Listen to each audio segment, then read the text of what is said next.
नमस्कार साथियों, स्वागत है आपका दिव्यांग टेक्नोलॉजी यूट्यूब चैनल में। दिव्यांग साथियों, आज हम एसएससी सीजीएल में भी जो दिव्यांग साथियों की वैकेंसी निकली है और जिसका नोटिफिकेशन आया है उसकी थोड़ी डिटेल देखेंगे और उसके बारे में कुछ इम्पोर्टेंट बातें जानेंगे। तो शुरू करते हैं। तो यहाँ पर जो स्टार्टिंग में देख लेते हैं कि जो इस फॉर्म भरने की लास्ट डेट कब से कब तक है। तो यहाँ पर देख सकते हैं कि फॉर्म भरने की डेट स्टार्टिंग डेट 17/9/2022 से 8/10/2022 तक है, यानी कि आप 8 अक्टूबर तक इस फॉर्म को भर सकते हैं। साथ ही इसकी पेमेंट करने की डेट भी यहीं पर है। यहाँ पर last date and time for making online payment जो है 9/10/2022, यानी कि एक दिन एक्स्ट्रा आपको पेमेंट के लिए दिया जा रहा है, बट आपका फॉर्म एक दिन पहले का फिल होना चाहिए।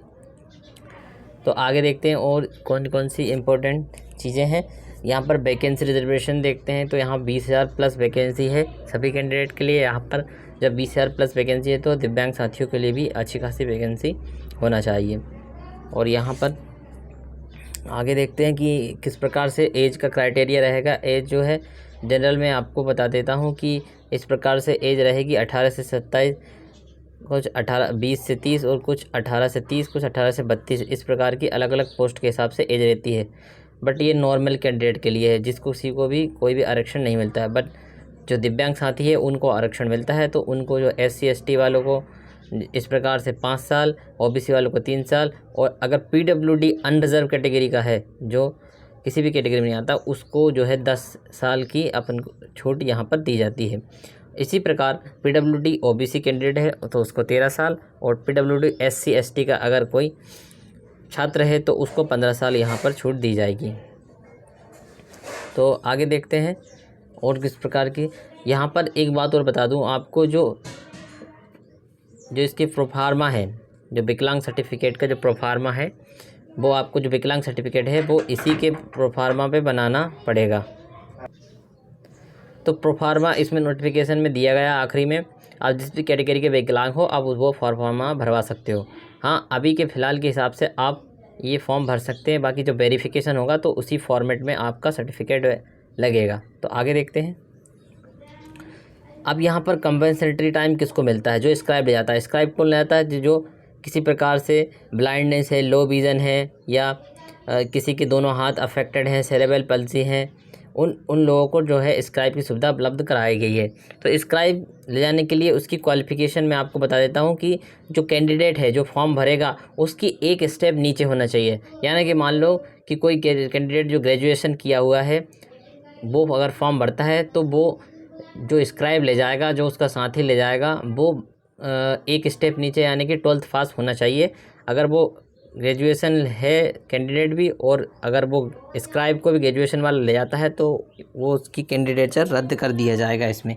इसलिए आप विशेष रूप से इस बात का ध्यान रखें। आगे देखते हैं।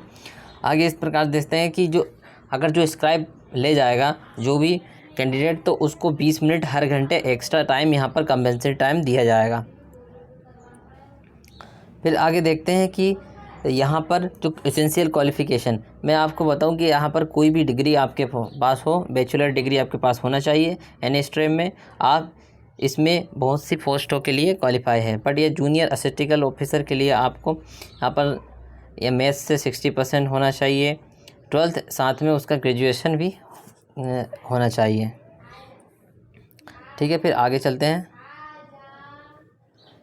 एप्लीकेशन फ़ीस किस प्रकार है? एप्लीकेशन फ़ीस नॉर्मल कैंडिडेट के लिए 100 रुपये, और बाकी एग्जम्पशन है कि छूट दी गई है विकलांग कैंडिडेट को यहाँ पर, तो इसकी कोई प्रॉब्लम नहीं है।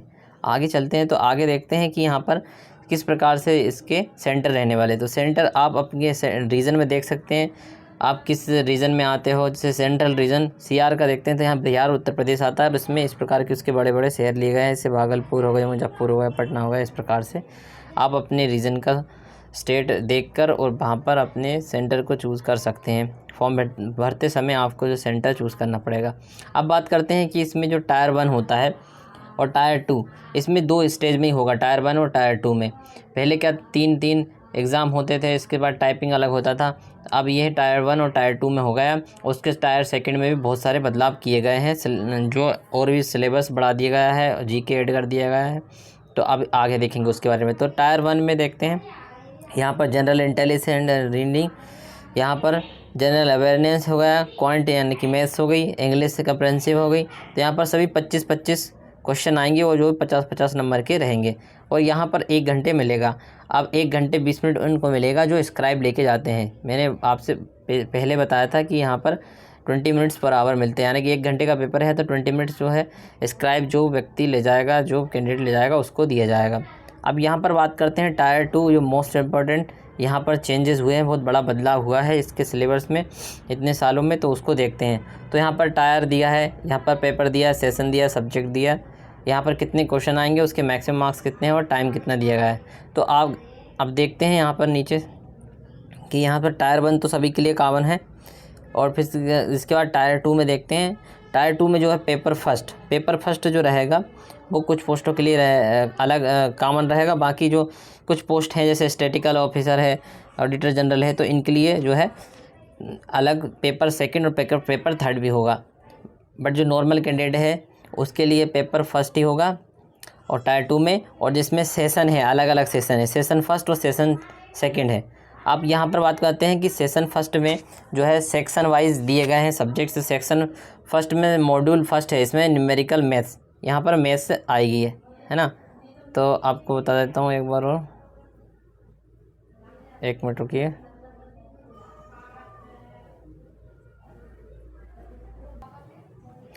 तो आगे देखते हैं कि सेक्शन फर्स्ट में जो है मॉड्यूल फर्स्ट मैथमेटिक्स एबिलिटीज़ आएगा। अब यहाँ पर देख सकते हैं आप कि मैथ्स के क्वेश्चन 30 रहेंगे और जो 30 क्वेश्चन रहेंगे और 30 यहाँ पर रीजनिंग रहेगी। तो टोटल 60 क्वेश्चन आएंगे और एक क्वेश्चन जो है 3 मार्क्स का होगा, यानी कि जो मैथ्स और रीजनिंग हो गई आपकी वो 180 नंबर की आ रही है। और अब सेकंड सेशन में देखेंगे, सेक्शन सेकंड में तो यहाँ पर मॉड्यूल फर्स्ट में इंग्लिश है ना, English and language and comprehension, और मॉड्यूल सेकंड में जहाँ अवेयरनेस है, जनरल अवेयरनेस। तो ये इंग्लिश से 45 क्वेश्चन की आ रही है और यहाँ पर जो है जनरल अवेयरनेस 25 की। तो यहाँ पर जो है इंग्लिश का वेटेज कम कर दिया गया है और यहाँ पर उसमें साथ में जनरल अवेयरनेस डाल दिया गया है और उधर मैथ्स का वेटेज कम करके रीजनिंग डाल दी गई है। अब यहाँ पर टोटल 70 क्वेश्चन आ रहे हैं यहाँ पर मिला के इंग्लिश और जनरल अवेयरनेस को। तो यहाँ पर ये टोटल जो है 210 नंबर्स का यहाँ पर हो गया है। फिर आगे देखते हैं कि इसके लिए जो टोटल टाइम दिया गया है 1 आवर पर ईच सेक्शन, हर सेक्शन के लिए 1 आवर। तो सेक्शन फर्स्ट है, सेक्शन सेकंड है, तो यहाँ पर 2 सेक्शन है तो 2 घंटे का होगा। अब आगे देखते हैं, और ये जो 15 मिनट एक्स्ट्रा है यहाँ पर बता रहा है टाइम का, ये 15 मिनट है कि यहाँ पर जो कंप्यूटर भी ऐड कर दिया गया है। तो कंप्यूटर में जो क्वेश्चन अपन को देखने को मिलेंगे 20 क्वेश्चन मिलेंगे कंप्यूटर में, है ना, कंप्यूटर नॉलेज मॉड्यूल। इसके बाद जो डाटा एंट्री टास्क होगा, यहाँ पर डाटा एंट्री स्पीड टेस्ट की जाएगी, उसके लिए यहाँ पर समय इसमें दिया गया है और ये क्वालिफाई नेचर का है मात्र।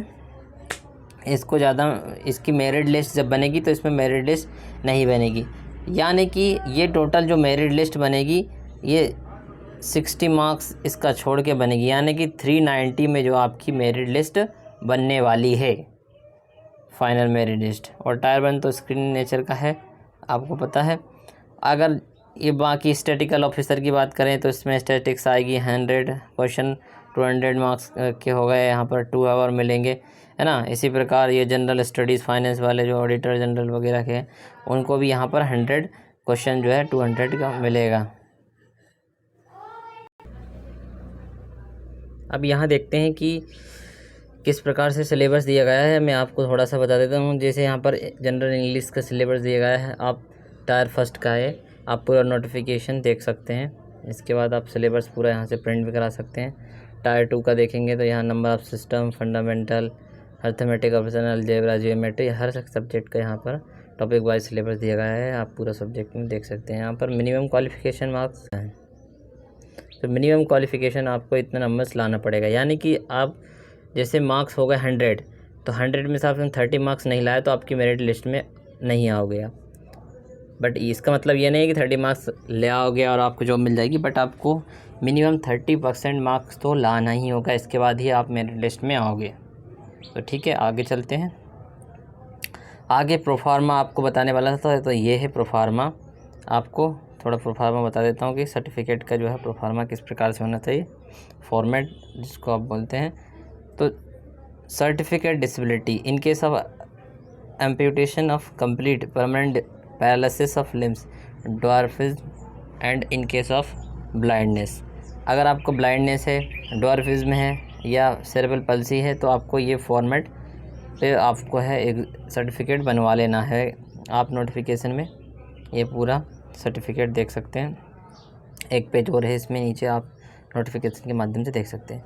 सेकंड, अगर आप ऊपर वाली नेम एंड एड्रेस कैटेगरी में नहीं आ रहे हो, जो ऊपर फॉर्म दिया है और आपकी उसमें जो डिसेबिलिटी है वो उस कैटेगरी में नहीं आ रही है, तो यहाँ से आप ये वाला प्रोफार्मा भर के और अपनी कैटेगरी इसमें से चूज़ कर सकते हैं। लोकोमोटिव डिसेबिलिटी इस प्रकार से, लेप्रोसी सेरेब्रल इस प्रकार से देख सकते हो। और फाइनल, अगर आप इन दोनों ऊपर दिए गए फॉर्म में से नहीं हो तो आप ये वाला फॉर्म भर सकते हैं और इसमें भी आपकी कैटेगरी आ जाएगी। लोकोमोटिव डिसेबिलिटी हो गई, लेप्रोसी हो गई, से अटैक, इस प्रकार से आप इस फॉर्म को भर के और इसको डॉक्टर से साइन करवा के इस फॉर्मेट में बनवा सकते हैं।